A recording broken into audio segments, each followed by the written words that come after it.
Hi dear student, पिछली बार हमने electrostatic force का और ग्रेविटेशनल फोर्स का कंपैरिजन देखा था। उससे पहले हमने कूलम्ब्स लॉ का वेक्टर फॉर्म का डेरिवेशन देखा है। ओके, तो आज जो है हम वो स्टडी करने वाले हैं dear student, principle of superposition of the forces. Principle of superposition of the forces. आपको पता है डियर स्टूडेंट, अगर मीडियम में वैक्यूम में अगर चार्ज है, सपोज ये Q1 है, ये Q2 है। ओके, Q1 और Q2, तो इसमें mutual force of interaction that is Coulombic force of interaction क्या होगा, प्रोड्यूस होगा। और यहाँ पे जो फोर्स प्रोड्यूस होगा उसको हम कहेंगे F12। ओके, और यहाँ पे जो फोर्स प्रोड्यूस होगा वो होगा F21। ये क्या होगा, F21 which is separated by the distance, which is separated by the distance r। ये जो दो चार्ज जो है उस r डिस्टेंस से क्या है, सेपरेटेड है। ओके, तो F12 और F21 की वैल्यू कैसे निकाली, क्या निकाली, वो हमने पहले कूलम्ब्स लॉ में देखा है। अगर सेम मीडियम में, मीडियम सेम है डियर स्टूडेंट, अगर सेम मीडियम में अगर हम तीसरा चार्ज लाते हैं, if the third charge is placed in the same medium near to the two charges, is it these two forces F21 and F21 and F12, is it these two forces are affected by the presence of the third charge? ये जो force है F12 और F21, ये force third charge का presence से ये force पे कोई इफेक्ट गिरेगा क्या, उसके बारे में क्या है, principle of superposition of forces है। तो principle of superposition of forces क्या कहता है, अगर हम थर्ड चार्ज लाते हैं, अगर नंबर ऑफ चार्ज, मानो थर्ड है, नंबर ऑफ चार्ज अगर हम मीडियम में क्या करते हैं, लाते हैं, there is no effect on the force produce between these two charges. यानी F12 पे और F21 पे कोई इफेक्ट नहीं गिरेगा ये थर्ड चार्ज का प्रेजेंस से।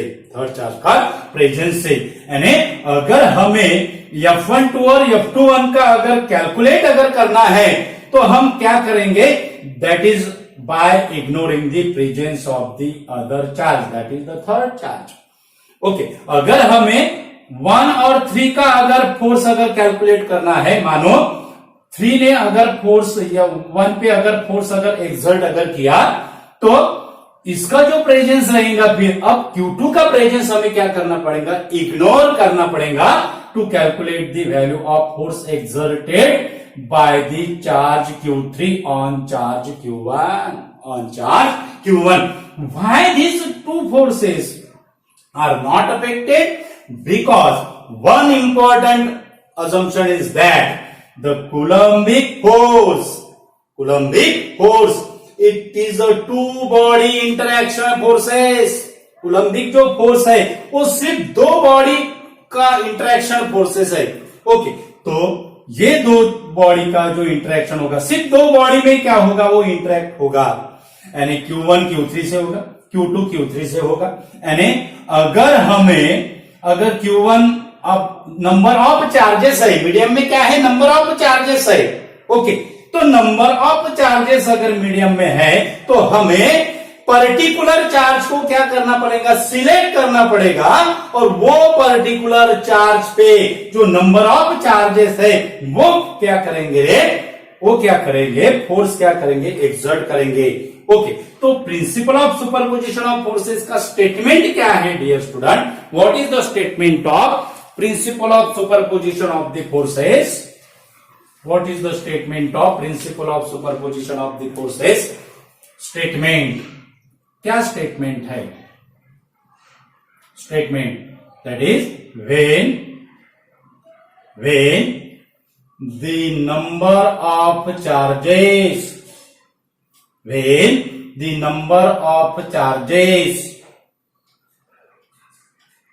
the number of charges interacting interacting each other, when the number of charges interacting each other, then the net force, इसको हम रिजल्टेंट फोर्स भी कहते हैं, net force acts on particular charge, net force acts on particular charge is equal to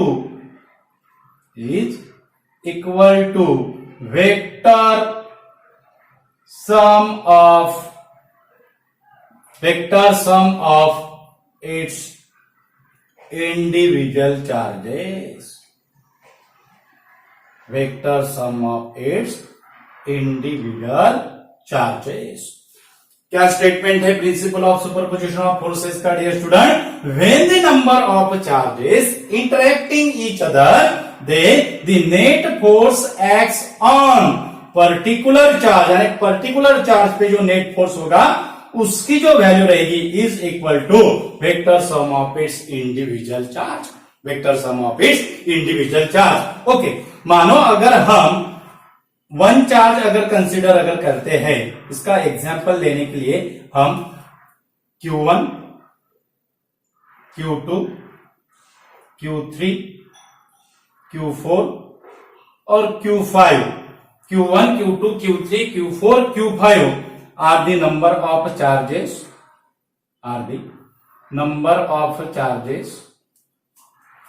located at a point,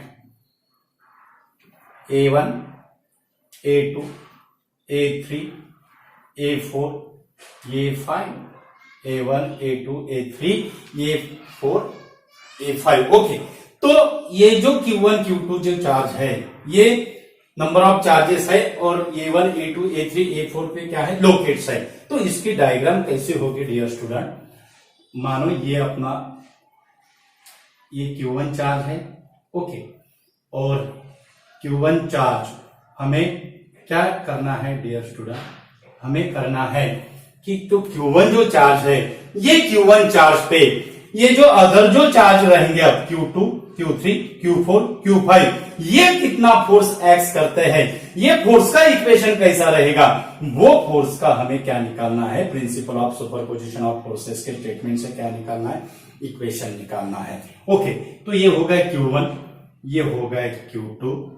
okay, तो इसको हम dotted से भी डिनोट कर सकते हैं, डॉटेड लाइन से भी डिनोट कर सकते हैं. वैसे ही ये हो गया Q3, वैसे ही ये हो गया Q4 और वैसे ही ये हो गया Q5. ये क्या हो गया? Q5. ये हो गया Q1. It is located at a point A1. It is located at a point A2. It is located at a point A3.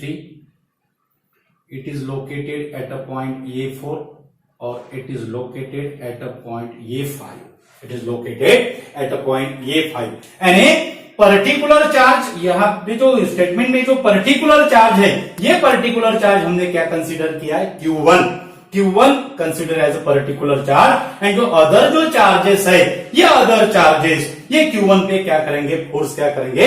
Exert करेंगे. अगर Q2 चार्ज ने अगर Q1 पे अगर क्या किया? फोर्स अगर एक्सर्ट अगर किया तो वो फोर्स की डायरेक्शन कैसी होंगी डियर स्टूडेंट? ये ऐसी डायरेक्शन होगी. और वो फोर्स का नोटेशन कैसा होगा? It is the F12. कौन फोर्स एक्सर्ट कर रहा है? 2 चार्ज. किस पे फोर्स एक्सर्ट कर रहा है? 1 चार्ज पे. यानी इसका नोटेशन कैसा होगा फोर्स का? F12. It is notated as F12. अगर Q3 ने अगर Q1 पे अगर फोर्स अगर एक्सर्ट किया तो ये कैसा होगा? ये कैसा होगा? ये रहेगा F13. ये क्या रहेगा? F13. और Q4 ने Q1 पे अगर फोर्स अगर एक्सर्ट किया तो ये कैसा रहेगा?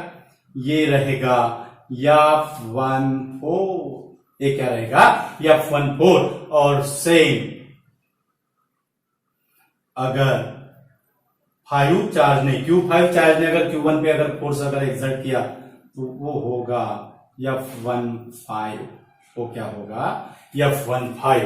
ओके, तो अब Q2 और Q1, अब हम इसका इक्वेशन कैसे निकालेंगे? हमें जनरल इक्वेशन पता है डियर स्टूडेंट। जनरल इक्वेशन जो है according to Coulombic law, F equal to 1/4πε0 Q1 Q2 by R square into unit vector R। Okay, ये है general formula.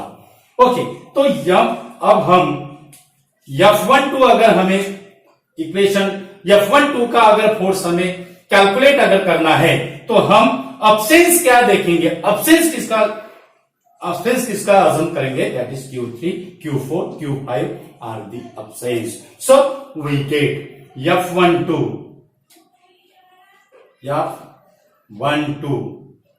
that is equal to 1/4πε0 Q1 Q2 upon इनका जो distance है हम R12 लिखते हैं, R12 स्क्वायर। अब ये जो फोर्स की जो डायरेक्शन है, ये फोर्स की डायरेक्शन कौन से चार्ज से कौन से चार्ज की तरफ जा रही है? It is directed from charge Q2 to Q1, और वो जो है हमने R12 से क्या किया है डियर स्टूडेंट? डिनोट किया है R12, it is the vector directed from 2 to 1। It is the vector directed from 2 to 1। 2 से ओरिजिनेटेड होता है एंड 1 की तरफ क्या करता है? डायरेक्टेड करता है। It is directed from second charge to first charge, that is R12। It is the R12. So we write R12. Okay. Similarly F13 की वैल्यू क्या होगी? F13 की वैल्यू होगी F13 that is equal to 1/4πε0 Q1 Q3 upon R13 square into अब यहां पे रहेगा, जैसा यहां पे R12, यहां पे क्या रहेगा? R13, यहां पे क्या रहेगा? R13, यहां पे क्या रहेगा? R14, यहां पे क्या रहेगा? R15। ओके, तो यहां पे क्या रहेगा? R13 यूनिट वेक्टर R13, और डैश डैश डैश अगर हमने किया तो डैश डैश डैश अब में मिलेगा F15, that is equal to 1/4πε0 Q1 Q5 upon R15 square into unit vector R15 Okay, so according to principle of superposition of the forces, तो हम क्या लिखेंगे? प्रिंसिपल ऑफ, और n नंबर ऑफ चार्ज अगर है, ओके, तो उसका force की वैल्यू कैसा होगी? दैट इज F1 चार्ज पे रिजल्टेंट फोर्स यानी नेट फोर्स क्या होगा? It is sum of all the forces, that is F12 plus F13 plus F14 plus dash dash dash, F12 F13 F14 plus dash dash dash।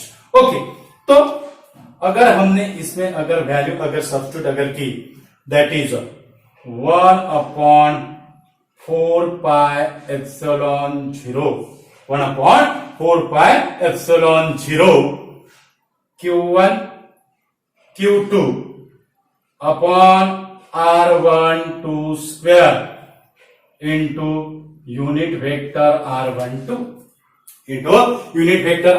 हमारे text books में dear student ये जो है ये R21 unit vector लिया है, क्योंकि उन्होंने क्या नोटेशन लिया है?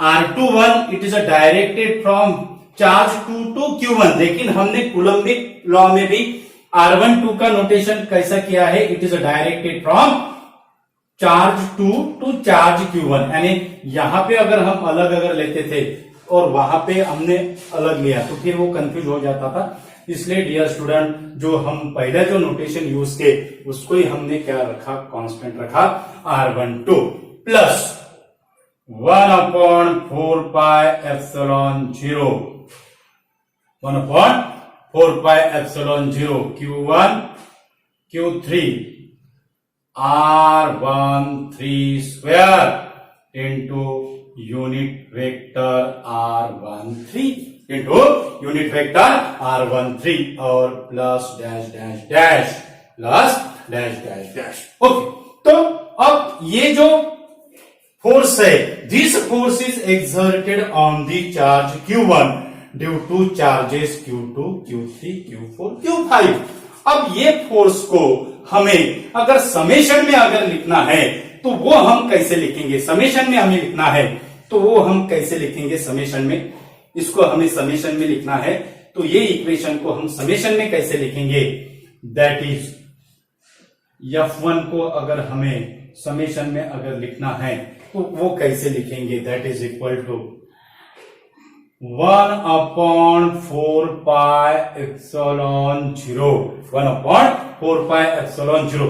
ये इक्वेशन में Q1 और Q1 क्या है, कॉमन है, तो उसको हम बाहर लेते हैं Q1 और समेशन में क्या रहेगा, समेशन में that is I equal to 2 tends to n रहेगा, क्या रहेगा, I equal to 2 tends to n, I equal to 2 tends to n QI upon R1I square, QI upon R1I, यानी जो चेंज हो रहा है, चेंज क्या होता है, 2 चेंज होता है, 3 चेंज होता है, वैसे ही ये 2 चेंज होता है, 3 चेंज होता है, जो चेंज हो रहा है वही हमने I से डिनोट किया है। यहां पे ध्यान में रखना है डियर स्टूडेंट, समेशन में अगर लिखना है हमें, जो चेंज होता है, जो नंबर चेंज हो रहा है वो नंबर को हम किस में कन्वर्ट करते हैं, I में कन्वर्ट करते हैं, that is I equal to 2 tends to n R1I square into unit vector R1I into unit vector R1I। तो ये है dear student principle of superposition of the forces, ये इक्वेशन है principle of superposition of forces का। Okay, तो ये था Q1 charge पे due to force acting due to Q2 Q3 और Q4 Q5। ओके, अब मानो अगर टेज चार्ज है Q0 और हमें वो टेज चार्ज पे क्या करना है, फोर्स एक्ट करना है due to n number of point charges. मानो सिस्टम में n number of point charges है, the system consist of n number of point charges, that is Q1 Q2 Q3 dash dash dash Qn। Point charges कितने हैं, Q1 Q2 Q3 dash dash dash Qn। Okay, तो n number of point charges है और stage charge कौन सा है, Q0 है, यानी Q0 पे ये होगा Q0 पे Q1 चार्ज फोर्स एक्सर्ट कर रहा है, Q2 चार्ज फोर्स एक्सर्ट कर रहा है और वैसे ही Qn चार्ज क्या कर रहा है, फोर्स क्या कर रहा है, एक्सर्ट कर रहा है। तो उसका इक्वेशन कैसा होगा, तो Q1 और Q1 पे हम ऐसे R1 जो है it is separated by the position vector R1, it is separated by the position vector R2, okay, और it is separated by the position vector Rn, it is separated by the position vector Rn। Okay, तो according to principle of superposition of forces, अब ये जो force का जो equation होगा वो कैसा होगा, that is the Q1 charge exert the force on take charge Q0, सो उसकी जो डायरेक्शन ऐसी रहेगी, इट इज F1। ओके, उसके बाद Q2 की जो ऐसी रहेगी, यहां पे होगा F2, यहां पे होगा F2, और सिमिलरली यहां पे जो होगा वो होगा Fn, यहां पे क्या होगा Fn। तो इसका इक्वेशन हम कैसे लिखेंगे, दैट इज द फोर्स किस पे, टेक चार्ज पे, यानी force take, that is equal to F1 plus F2 plus F3 dash dash dash Fn, dash dash dash Fn। अब इसको हमें समेशन में कैसे लिखते हैं, समेशन में हम ऐसे लिखेंगे, summation of n equal to 1 tends to capital N, summation of n equal to 1 tends to capital N Fn, that is equal to, ये तो सेम रहेगा 1/4 पाई एप्सिलॉन 0, समेशन ऑफ, अब यहां पे होगा 1/4 pi epsilon 0, 1/4 pi epsilon 0, summation of n equal to 1 tends to n Q0 Qn upon Rn square into unit vector Rn।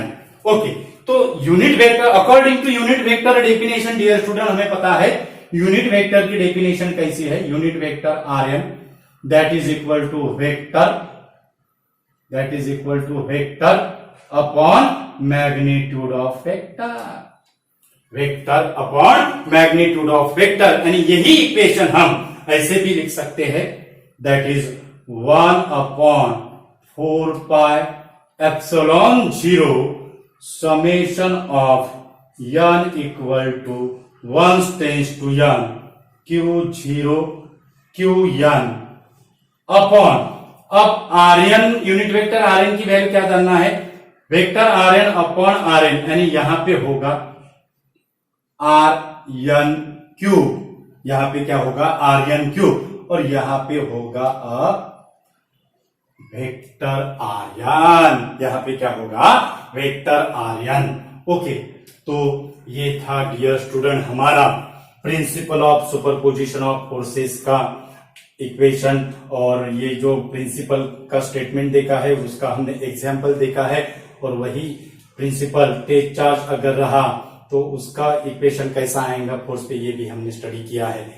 Thank you so much dear student, आप हमें बहुत बढ़िया response दे रहे हो, और अगर हमारा वीडियो आपको अगर पसंद अगर आया तो आपके फ्रेंड्स को शेयर कीजिए। हमारे चैनल पे अगर नए सब्सक्राइबर अगर है तो हमारा चैनल सब्सक्राइब कीजिए, और 11 के अगर आपको मोर वीडियोस अगर चाहिए तो हमारी जो प्लेलिस्ट है, जो आपको आई बटन में जो दिख रही है, ऊपर जो आई बटन जो दिख रहा है उसमें जो प्लेलिस्ट का जो आ रहा है 11 क्लास फिजिक्स वीडियो, उस पर अगर क्लिक अगर किया आपने तो आपको नंबर ऑफ वीडियोस हमारे 11 स्टैंडर्ड के मिलेंगे। उसमें फर्स्ट चैप्टर है, उसके बाद अपना ये जो 2-3 चैप्टर उसमें हमने लिए हैं, यूनिट स्केलर एंड वेक्टर है, दैट इज मैथमेटिकल मेथड्स है, और ये इलेक्ट्रोस्टैटिक ऑफ इंडक्शन है।